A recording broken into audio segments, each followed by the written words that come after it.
Assalamualaikum warahmatullahi wabarakatuh. Good morning, everyone. Welcome again to my class. This is the qualitative research class. And today we are going to have the next topic.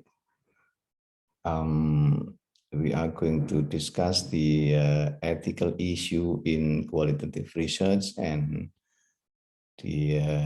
later on we continue to discuss the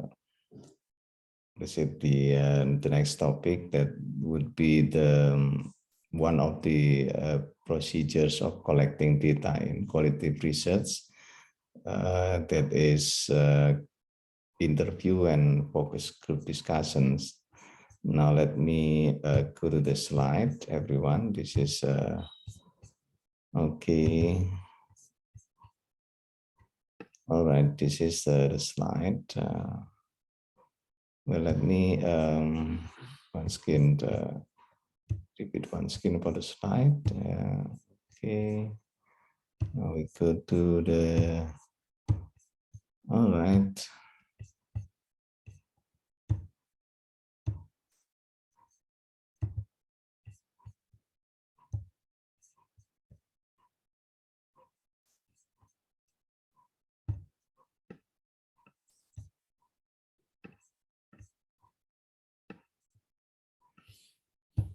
Okay. The big themes. Our big themes today is qualitative data collections. But before that, we want to talk about the ethical issue in qualitative research. You know, what is meant by ethical issue in this case is the personal agreement, consent, or informed consent, something which is sometimes forgotten. This kinds of procedure, I think every qualitative researcher should step on this particular procedure. So before you go to make kinds of research, you have to do it. When you are dealing with the subjects or the respondents,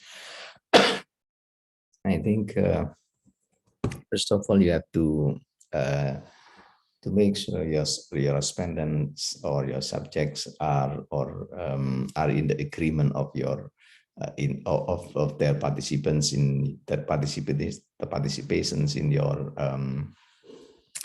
your research. This is called informed consent, which means personal agreements to become your subjects or respondents of your research.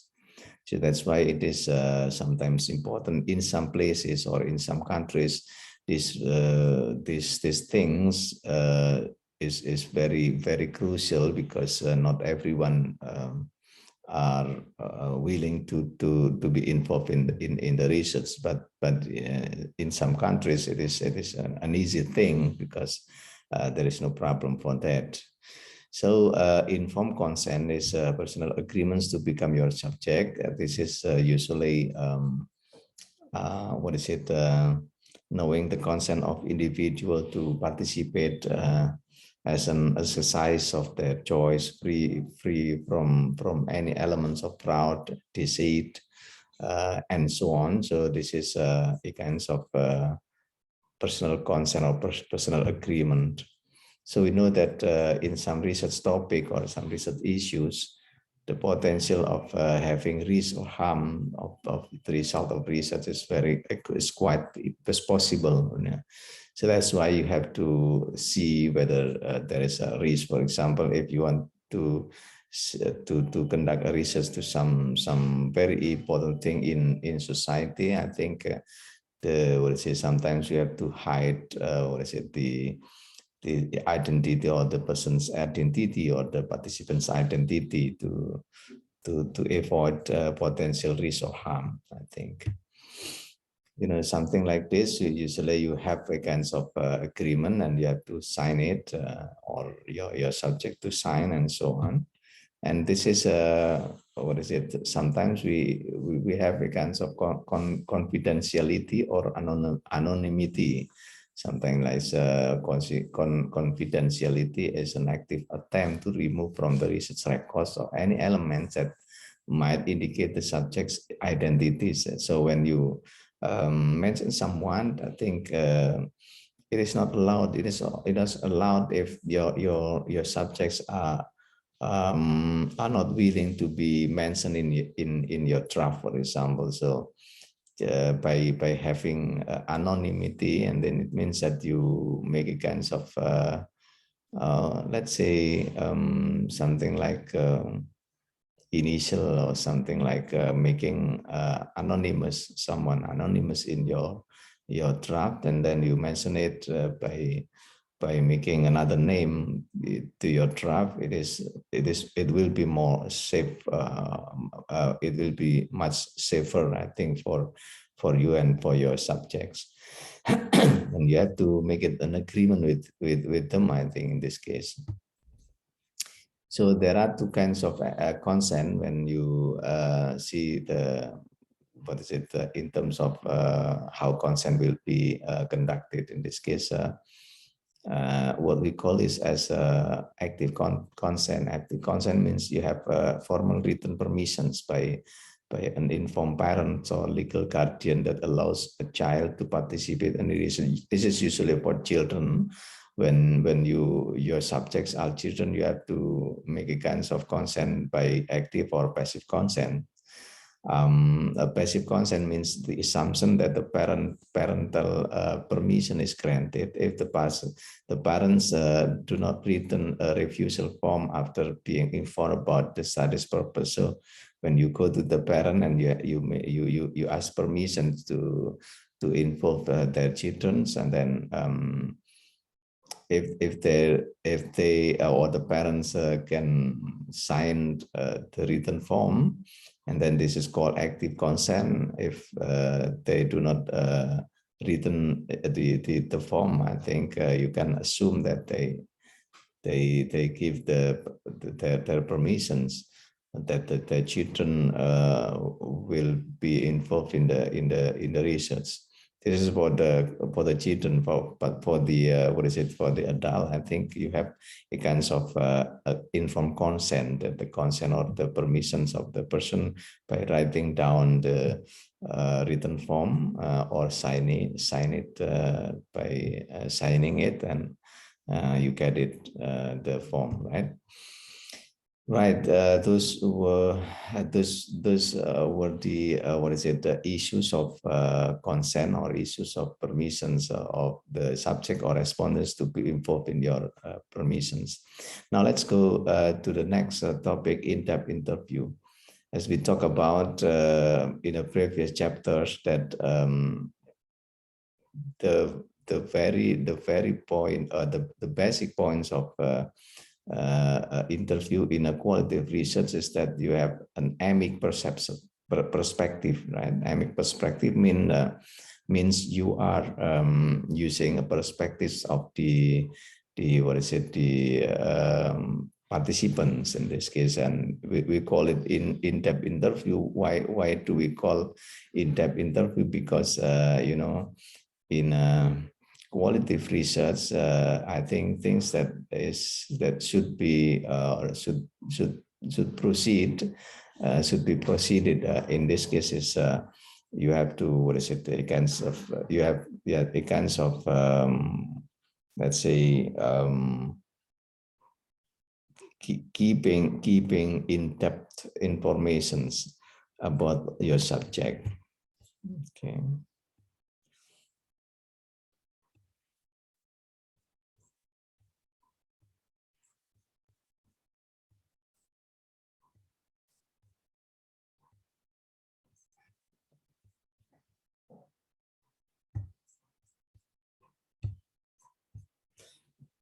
Okay, now everyone, this is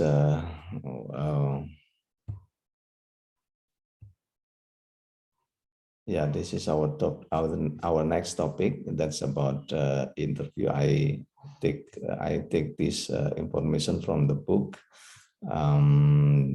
Later on I will send you the book. Right, now let's start from the definition of interviewing in this case. In a qualitative research, I think interviewing is defined as a simple conversation with a purpose. This is the, what is it, the quite general definitions or broad definitions of interviewing. So when you go to interview someone, I think you need to make a kinds of conversation with the purpose of getting the data.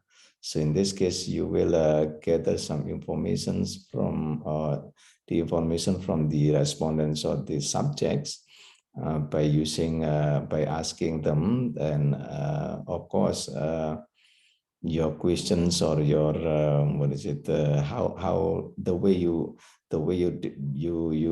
ask them should be in line with the principles of qualitative research interview.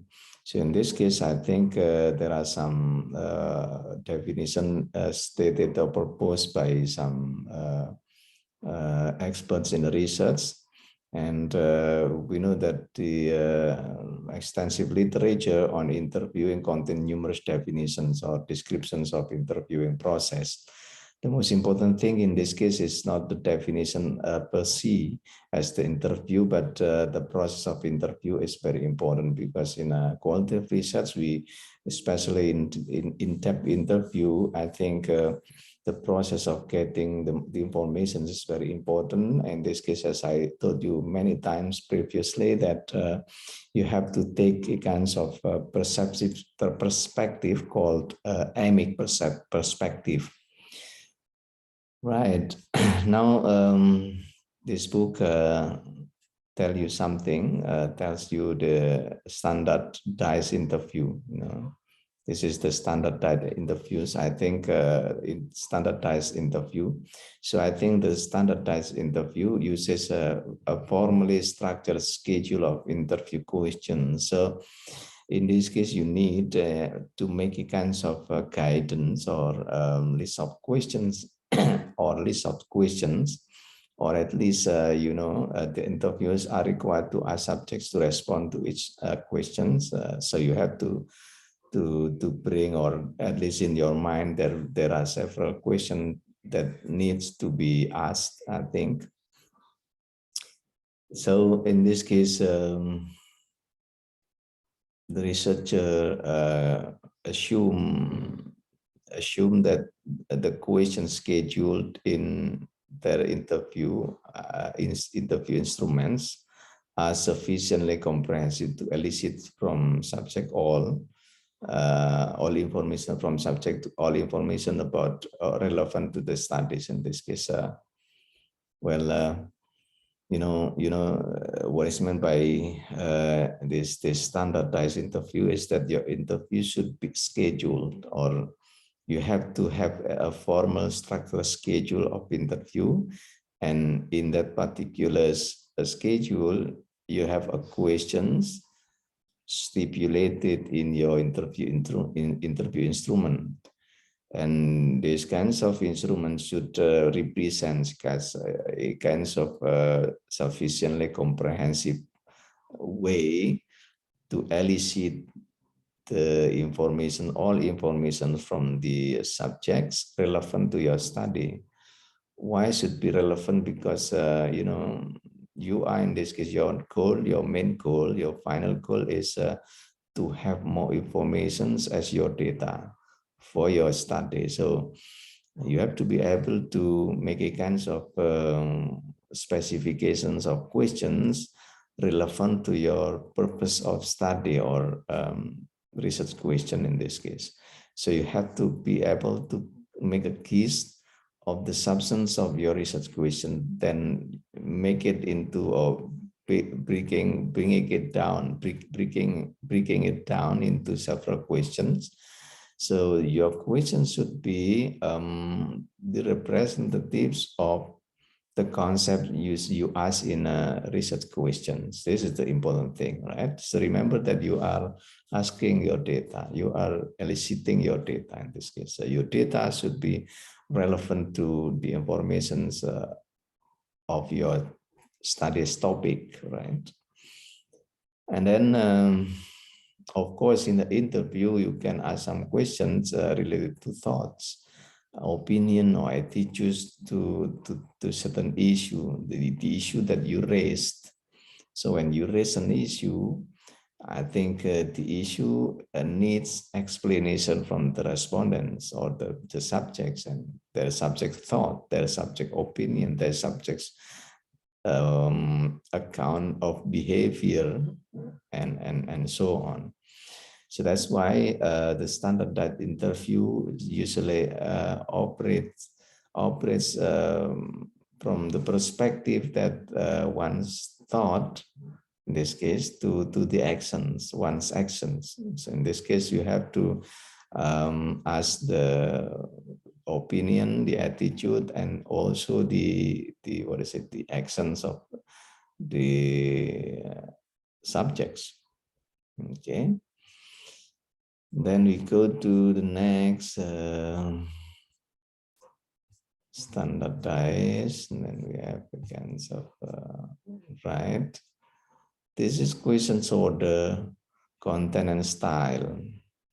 So in an interviewing someone, the specific ordering or sequencing, phrasing, or level of language, adherence to subject matter, or general style of questions depends very much on the educational or social level of the subject. So remember, you have to see the audience, or in this case, the respondents or the subject.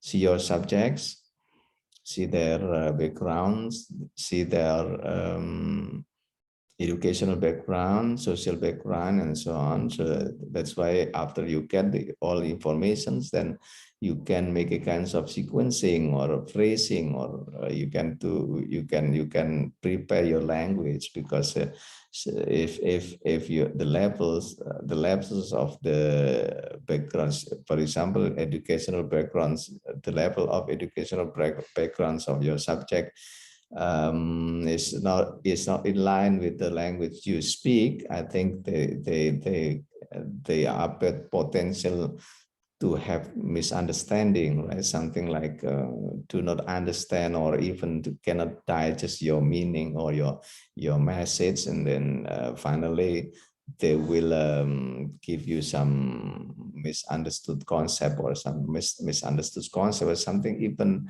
what is it, deficit concepts, uh, misconception or something like this. So when you get the misconceptions of the answers, I think the beta will not tell you something.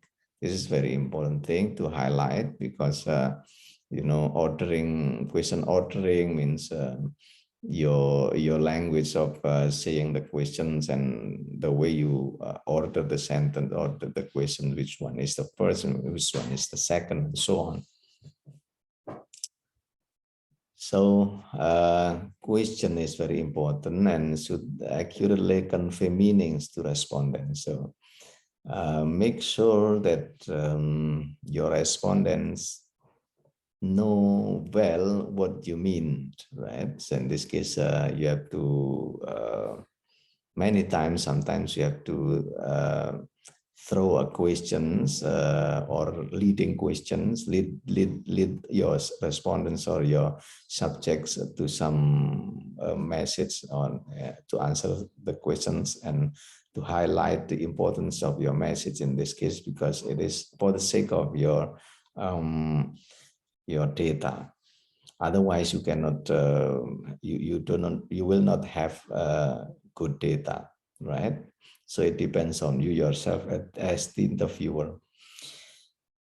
So the question in this case should be precise, right?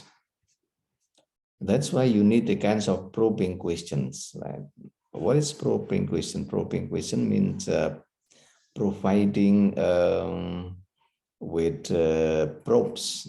Probes frequently ask questions to elaborate on they have already answered in response to a given question. This is probe. So when you what is it? You ask some question, then you can make a kind of sentence like, could you tell me more about that? This is probe. Probe means um, guiding your respondents to highlight or to add some words to clarify, even elaborate the uh, the previous answers, right? So this is probing. So sentence like, what happened next? And then, who else has ever said that about you, and how come? And so it is not always it is what it is you should not always be satisfied with one answer in this case. So you have to, what is it, to step on the other questions for digging up the next answer to clarify the previous answer. This is called probing question. So probing question is very important in a in-depth interview. That's why your interview will be good, or the results of your interview will be good if you have good probing questions, and then you follow every question by asking another questions, another details questions, and then you will get detailed ample of answers to be your data. Okay.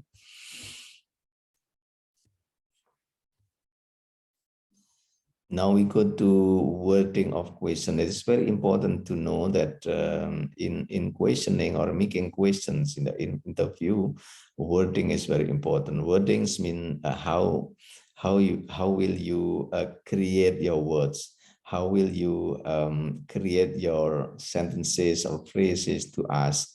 In this case, you must use very articulate words to your respondents, I think. So including the way you ask questions, it should be to motivate the respondents to answer as complete as possible or as honest as possible. This is wording, depending on your wording. If your wording is understandable, or your wording is easy for them, I think they can what is it? They can answer your question well. Don't use a double barrel question.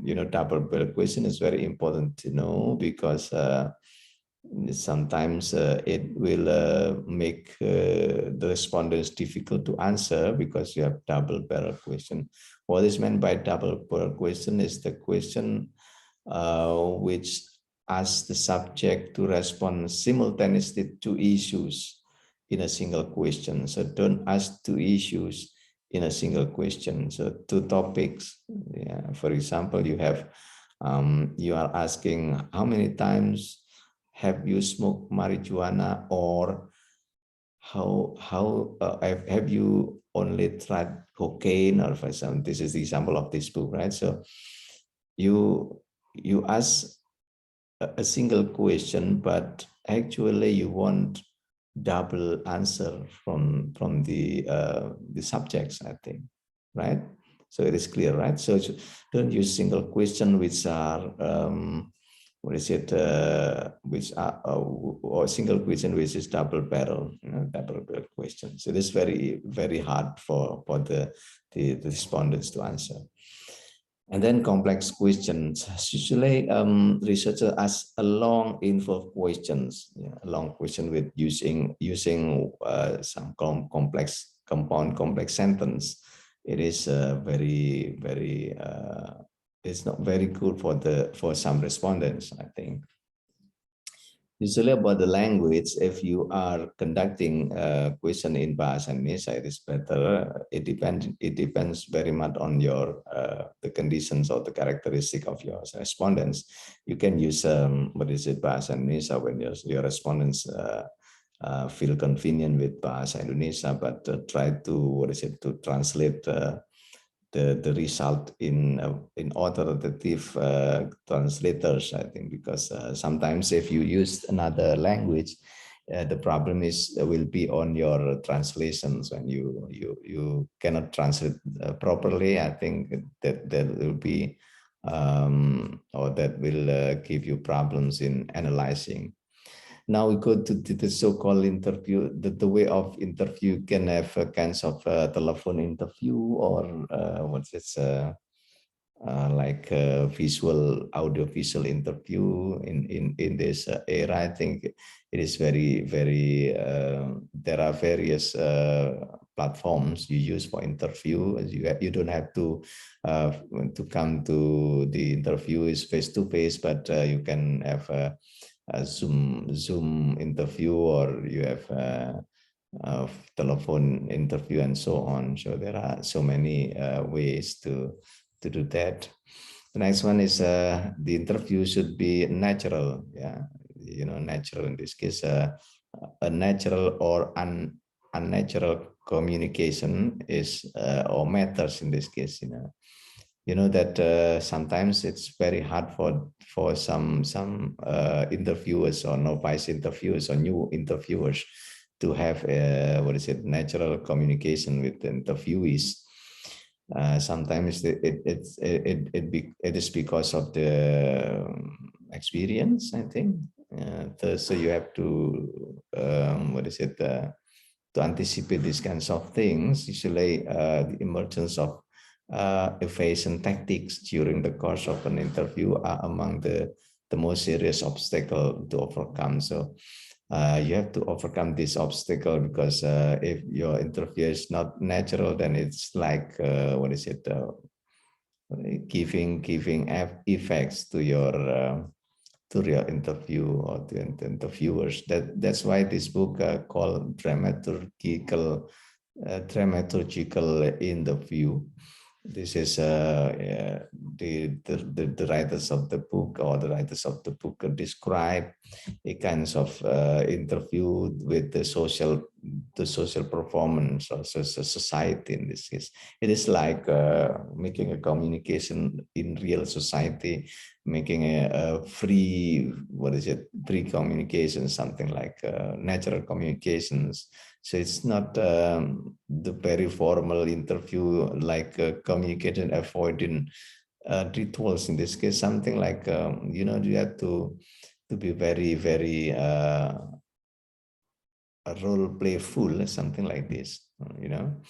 Okay, the interview's play in this case, or the interview's role is to discuss is discussed in this case in this book. I think you have to know the biasing effect or reactivity when you use you are not in the positions of good roles as an interviewer.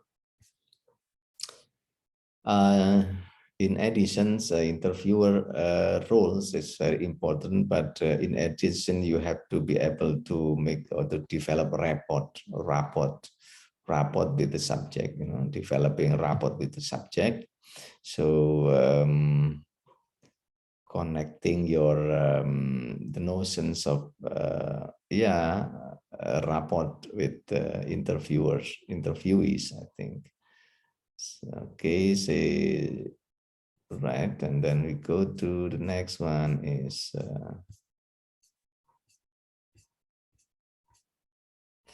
now this is very important thing, 10 commandments of interview. So be careful when you have interview, you conduct it, or you conduct an interview. I think there are so many things to keep in mind or highlight. In this book, I think it is addressed 10 commandments of interview. First is never begin an interview cold. Interview cold is spending several minutes chatting, right? Making a small talk with the subject. So when you come to the subject, and then you are introducing yourself, and then you start knowing the subjects, I think it is better for you to make a kinds of several minutes chattings, asking about personal other things, trivial things like how are you and so on. So this is called interview call, right? So ice breaking, something, not only is ice breaking. This is to initial breaking, initial chatting, something like this. Why it is so important? Because it will make a kinds of comfortable rapport. You know, your relationship with the subjects. I think if your relationship with the subject is too cold, I think so it is not better for you to get the next interview process. So I think this is the first one. The next one is remember your purpose. When you are getting the interview or you are getting the process of the interview, you always remember the goal. You know?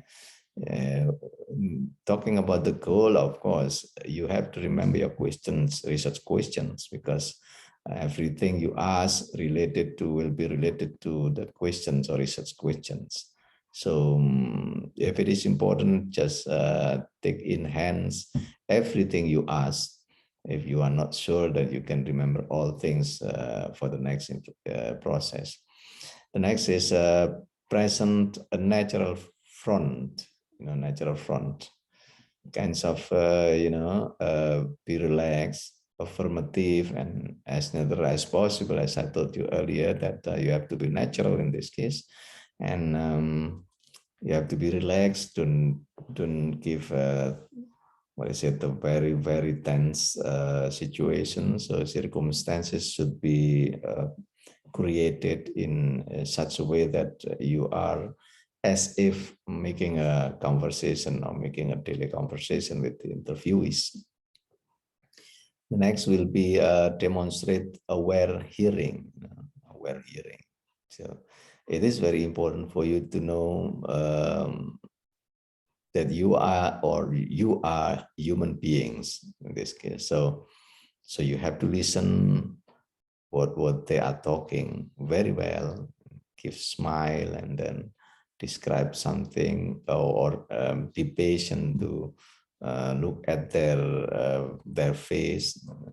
Then you can ask some probing questions or something like getting the situations into their situations. I mean, as if you are not giving vested interest. In this case, you are neutral. Yeah, you are neutral in terms of everything, what they are talking, what they are addressing. So you have also can congratulate something or consult them if they have set situation, so on. And then the next one is think aloud, think about appearance. Appearance will be very important for you and for the subject, the setting, the dress, kinds of things that you have to to highlight, because if your appearance is not good, then it will not be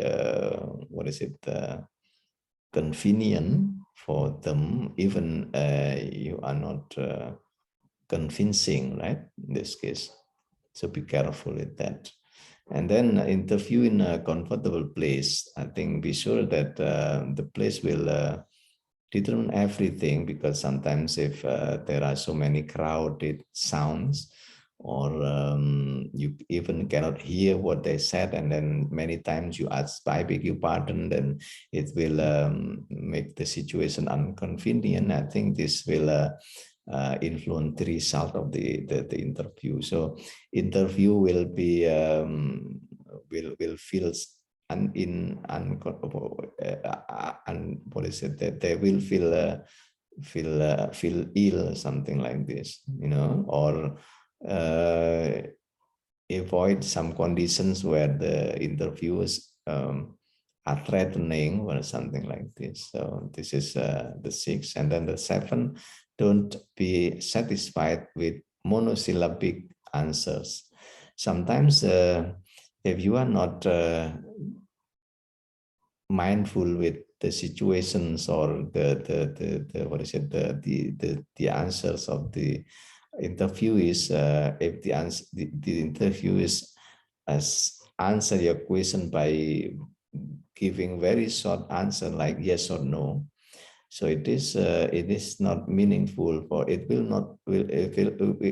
not be meaningful to your data, right? So you have to be able to use this, go further and make probing questions, so in such a way that the answer will not be yes no question yet no answer, yeah? Yes no answer, or very short answer like if you ask question about the opinion, then they say good.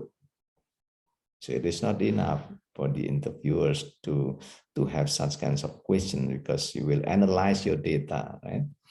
And then the next will be respectful. Respectful means this is the what is it, integrity of the interviewer, I think. So you know that we are dealing with someone, so you have to be very very respectful. So don't ever think something like I don't really want to know how I feel about you, about that and so on. So you have to be very respectful in this case. Next, practice and practice some more. This is practicing interview is very important, because you have to be very proficient in interviewing someone. So don't show yourself in to the interviewees that you are not professional. For example, you don't remember the question, and you look at again the books, and then you what is it, you make a kinds of long times to wait, for example, and then you are thinking too long about the next questions, and you are not professional. So you have to be to practice this before getting the interviews, or you have to make a kinds of guidelines, bring your guidelines, bring your questions list and so on, because it will help you in the field later on when you are interviewing. And the last is be cordial and appreciative. You know, cordial is genuine, or something like, what is it, appreciative to someone. Remember that you have to thank to the interview when you find them getting their permission in your research. So it is very great deal, I think, because not everyone can be interviewed. You know, you sometimes you want someone to interview, then the one will not willing to be involved in your interview or in your research. I think this is very important to be appreciative. All right, now this is the interview, right? Now we go to the next little bit. I want to give you the concept of focus group interviewing. This is called focus group discussions, right? This is the concept is like interview, but you have groups of people, yeah, groups of people consisting of small number of participants, and there is a facilitator and moderator, and then note takers. So something like seminar, small seminar, but the goal of that seminar is digging some data from the participants. So the moderator should be very, very great in this case in motivating the participants to say something. Your questions, your leading questions, your motivating question, and so on, are very important in this case. Otherwise, the participants will keep quiet. So in this case, what you have to write down for the note takers is the answers from everyone participants in every participants in the group discussion. This is called focus group discussion or focus group interviewing. This is very important when you have more than 5 or more than 6 subjects to interview, it needs time when you interview them one by one. So you need to kind of particular time to discuss together in a round table discussion, something like seminar. This is and your what is it? Your focus is getting the answers from everyone about some topic. This is called interview or focus group discussion. This is the extension of, actually the extension of focus group interview, or the evolutions of the interview. So you can use it as one of the procedures of collecting data in a qualitative research.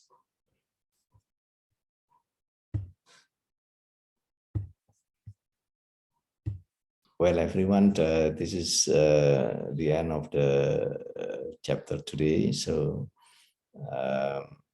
I hope you can digest anything I have addressed, and be careful with the content. I mean, you have to be active in reading the materials after this, because if you just listen to my what is it, my lecture, I think it is not enough for you. So you have to read the materials. Thank you. Assalamualaikum warahmatullahi wabarakatuh.